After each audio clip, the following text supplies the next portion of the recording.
Greetings, everyone. I am back with another live video. Um, Probably won't be here very long today, but I did have some things I wanted to share and get off of my chest, so to speak. Um, so this weekend has been the anniversary of the march between Selma and Montgomery. Is called the Jubilee. And every year, um, the civil rights bourgeoisie of the country gets together. They all come together. A lot of the black elected officials. Hello, make sure you hit the thumbs up button and like, share, please. Um, but basically, the civil rights industrial complex, they all get together, um, very middle class, high class black folks, and they come down to Selma to commemorate the march. I have never participated in those activities because, for a number of reasons, but I grew up there. I literally still have family there.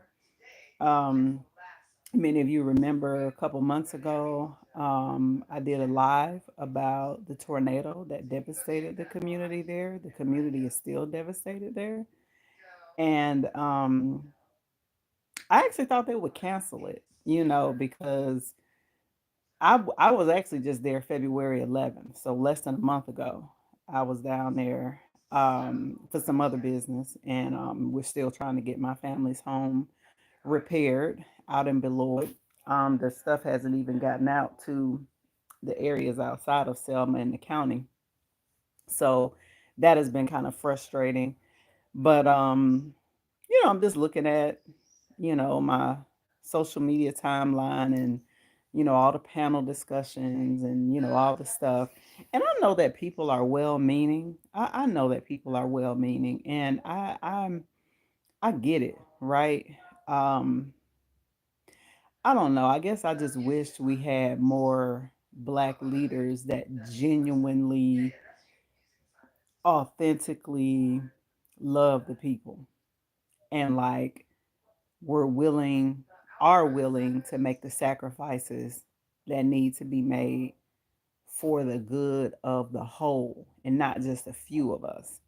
I've been listening to Malcolm's speeches. His spirit's just been on my mind the last several weeks, and I've been listening to a lot of his speeches. And man, that brother just deeply loved us. Um, Seems like they're all about out. Yeah, yeah, yeah. He deeply loved us. He talked about like um the more benevolent white man and how they have come in, and how they are manipulating our folks, and that's what we have today. This was like all prior to his murder in 1965, and so I have this spirit, in my psyche. And when I'm looking at the pictures of these people, I don't hear none of them talking about the vast majority of black folks that live in Selma, really all folks, but Selma is predominantly black, are poor. Our people are very poor there. Um, you have people that didn't have insurance who lost everything in the tornado.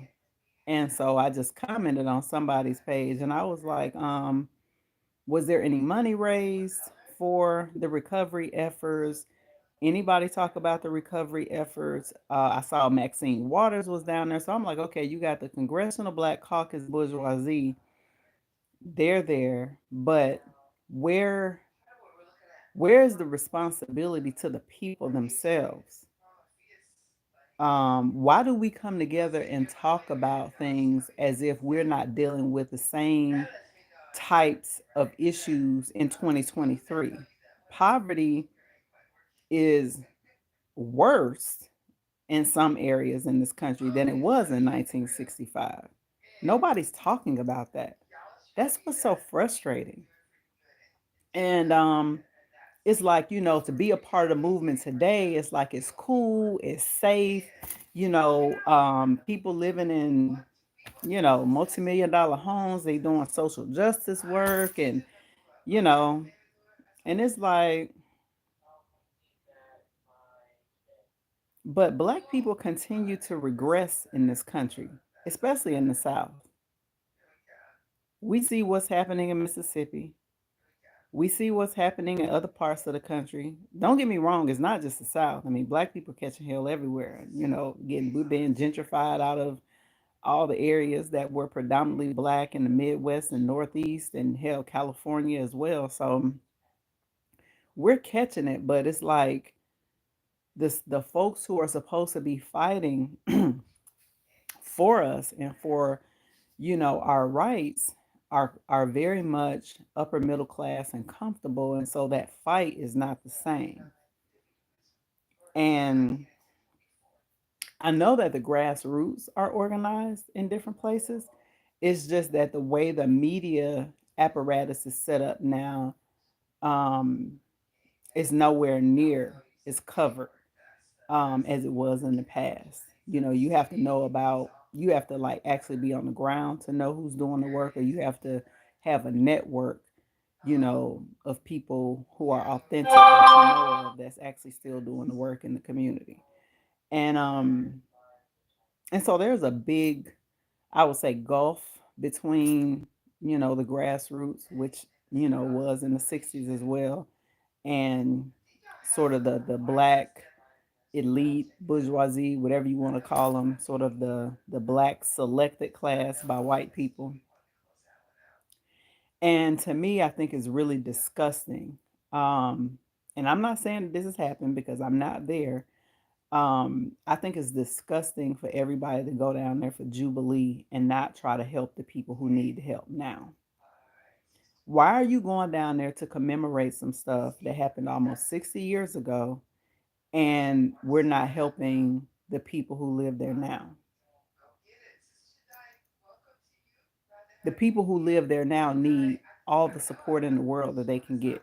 They're not getting it from the state government. The DNC has ceded the entire Southeast, where black people predominantly live in this country.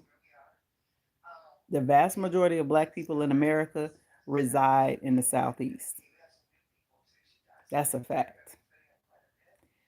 And so you have a Republican apparatus in terms of state control in Alabama, Mississippi, Louisiana, Georgia to some extent, even though Georgia is so called more competitive now, and the DNC has started to invest more resources there to so called win. And don't get me wrong, I'm not getting caught up on the whole donkey versus the elephant, because they really the flip side of the same thing.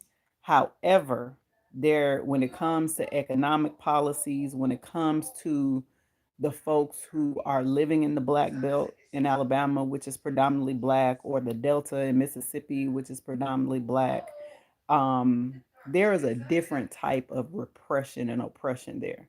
And I say that as someone who grew up in the South. I say that as someone who has lived in the Midwest. And I say that as someone who currently lives on the East Coast now. I have lived in different regions across this country. I've never lived out west. I've visited, but I've never lived in any Western states. I grew up in Alabama, lived in Ohio. Now I live in the DC region. So I know the different types of anti Blackness and different types of racism. And by and large, the racism that still exists in the South is very much still repressive. So much so, I'll give you all a quick example, and I'm not going to be here long. I just promised that I would start doing lives more, and you like come in and telling y'all what I've been thinking and things like that. So one of the things that I wanted to share was that I have started to travel again for work. And so, as most of y'all probably saw my video a couple weeks ago, I was in Mississippi, and I was like, man, this is crazy. All the stuff that's going on. I'm here supporting the people. I'm here at a conference. I was asked to come in to support. I'm happy to do that. I paid my way. Nobody paid me to come. to be a part of my community, to do anything for my community. I paid my way to be there for my people. Nobody had to pay me to be there for my people. When I was asked to come, I said I can come. I said I'll be there. And I'm not saying that to brag. I'm saying that because I love my folks. Shoot. Um in Cobra, which is the National Coalition of Blacks for Reparations in America, has been around almost 40 years. They were formed in 1989, and they got he's no longer with us. He's passed away. The brother out of Detroit who introduced HR 40 for years and never got out of committee, never got a real hearing. Even when the Democrats controlled Congress, they just never gave reparations a real or fair hearing. And so because of that, um, yeah, because of that, we never really had authentic, reparations in this country. But in Cobra has in recent years been reorganizing, restructured itself, and so they bought a property in Mississippi, in Magnolia, Mississippi, and it's a retreat center. And Cobra uses it. It can rent it out to other organizations. It's for nonprofits and Black folks who need a retreat center and things like that. Peace and blessings to you too, fam. Hope you all enjoying the video. Hit the thumbs up button and make sure you share. But one of the things that came up um, while one of the elder sisters who was a part in Cobra, she was there in Mississippi. Some of the Black community, yes, Conyers, thank you very much, Congressman Conyers, thank you. I was losing his name, but I shout out to my folks who y'all know y'all history too. Um, yeah, one of the things that the sister said was that the Black folks came up to them that still live in Magnolia, Mississippi, and was like, y'all can have y'all, see, we y'all bought the house, that's fine. Y'all welcome to come anytime, but don't come down here talking about reparations. 2023, y'all. 2023, the Black people in Magnolia, Mississippi, told the Black people who are part of Encobra who came down there, they don't live there, who had bought the property there, was like, y'all can't be down here talking about reparations. So this 2023, and you still got Black people who are so-called still in their place.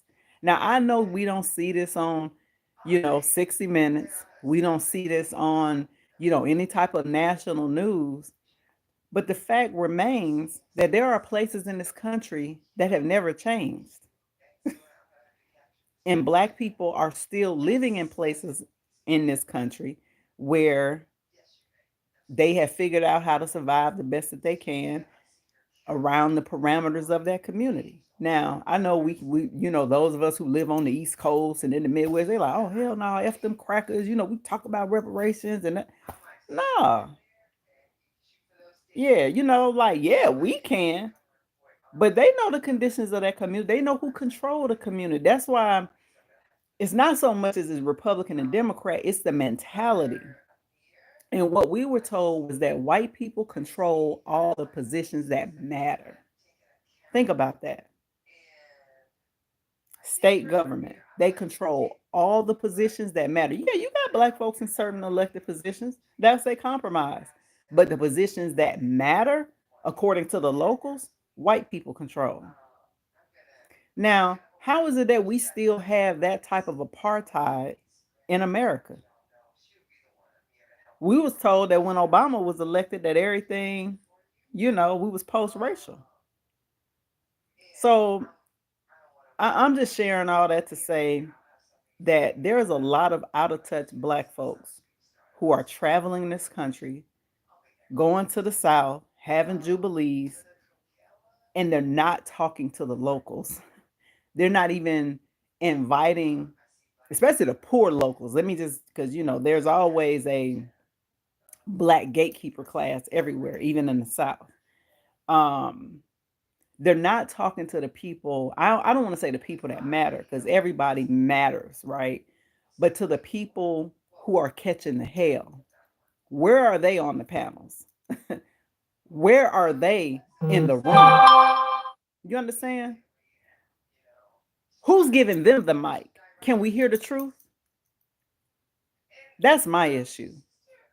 And this ain't the first time I've spoken on that. I think every year I see what's going on with Jubilee, and I'm like, oh, here we go. And the locals, they hate it. They be like, oh, we'd be glad when this shit is over with. Be glad when y'all leave so we can go back to our lives. I know that because I still have family that live there. I have a cousin that runs a business right across the river, Edmund Pettus Bridge. And so he can't work those days of the Jubilee because they shut the bridge down. They do the commemorative walk. They, it's more people that fly into Selma than actually, you know what I mean? Like it's like it basically shuts their city down for a number of days and they can't do and live normally because of that. So nobody ever asked them, you know what I mean, to come into the room to tell us what is life like in 2023 in Selma, Alabama. You know what I'm saying? And that's what bothers me, as someone in this so-called social justice work, you know. Um it's just not cool. It if this work ain't about the least of these, the lowest of the lowest black person, then it ain't about the real work then. To me, black people of means cannot be the mouthpiece of black people who don't. I'm going to say that again. Black people of means cannot be the mouthpiece of black people who don't. Period. The black people who don't have means have to be the mouthpiece for themselves, and we have to respect what they say and what comes out of their mouth, no matter how raw it is, because they've been ignored for too long. The recovery efforts in Selma is going to take a long time. I was just there. Nobody's talking about that when they talk about the Jubilee. I ain't seen not one person post about the devastation in Selma. Not one. The devastation. And that pisses me off, quite honestly. That's not okay. That's not cool under any circumstances. So, anyway, I'm not going to be here very long. I just had to get that off my chest. Um, mm, I just get emotional thinking about it because when I was there, just February 11th, the tornado hit literally the second week of January. And they had cleaned up a little bit. And I saw children still playing in the areas where nothing had been cleaned up. Their homes still devastated. And it looked like another country, like the pictures that we would see in Iraq. But it was poor black people.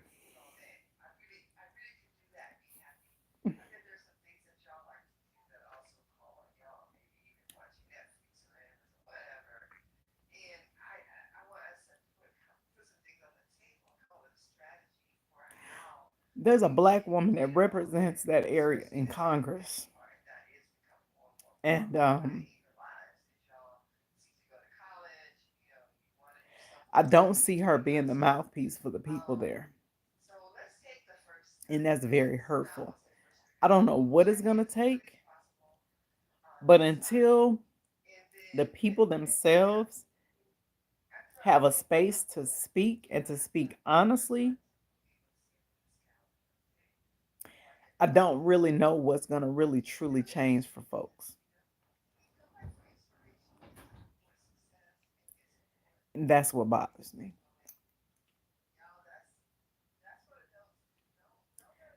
A lot of our folks are still in pain in this country, but you don't see it on the news. You don't see anybody running to rescue them.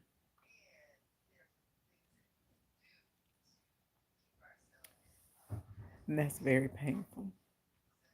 Let me get off here. Oh, I didn't mean to cry like this, but yeah, it's it's very painful. So anyway, I will be live again doing a show on the Stop Cop City work in Atlanta and police accountability on this coming Tuesday, March 7th. So make sure y'all tune in. I will be live at noon Eastern on Tuesday.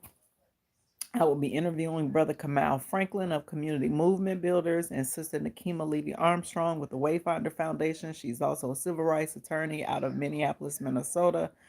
She was the first one to organize a protest after George Floyd's murder. And so I will be facilitating a discussion between both of them about the Stop Cop City movement in Atlanta and just police accountability writ large, just more broadly. So I want to invite those of you who are listening right now. Thank you for listening to me today. But make sure you all come back on Tuesday, March 7th at noon for a robust discussion on Stop Cop City movement in Atlanta and police accountability. So I'll see y'all on Tuesday.